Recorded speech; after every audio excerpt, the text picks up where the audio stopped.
Hey there! I just wanted to go ahead and walk through where the planets are placed today so that you can identify them in the sky tonight, because after all, we have some beautiful things happening in the sky as long as the clouds don't block your view and you are able to get outside right around sunset today. Today is January 3rd, 2025. Happy New Year! An interesting aspect of this particular year is that we had a new moon right before we changed to 2025. So it was a great time to actually put your intentions out into the universe as they would actualize over the next 6 months' time when the moon is full in the sign of Capricorn and the sun is in the sign of Cancer. So let's go ahead and look at this diagram so we can identify what's going to be happening in the sky tonight so you can know what you're looking at without having to use any apps or anything like that. So we are looking at a diagram of the horizon of the Earth. So over here on the left is actually going to be the eastern horizon. Over here on the right is the western horizon. So it's a little bit of a brain fold to consider, but imagine you're actually facing south rather than north, because when we face south, we actually are facing the sun and the sun's light falling on our hemisphere, so to speak.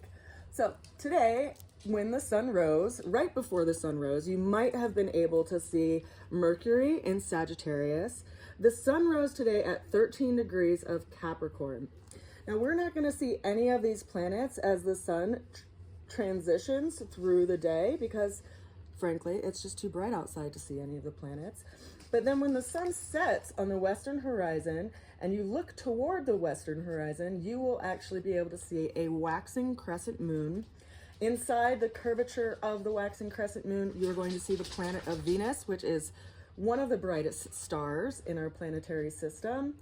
You may or may not be able to see Saturn depending on the light pollution of the area that you live in.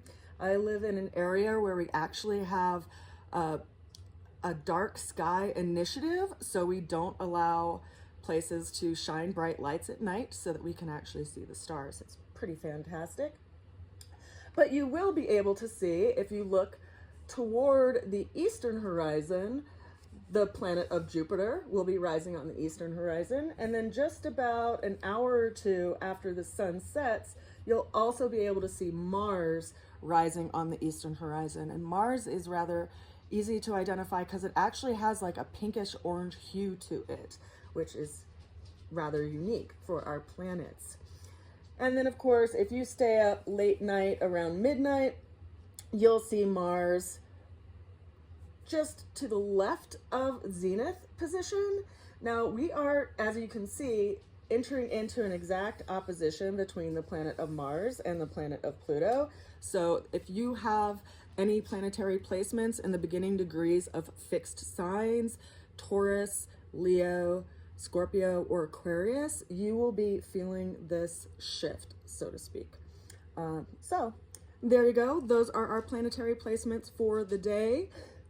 On January 4th, the moon will have moved beyond Venus, so Venus will be on the opposite side of the waxing moon.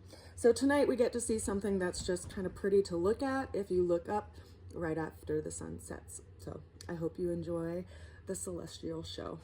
I send you a good wish and a happy new year, and I will see you at the reading here in a few days. Bye for now.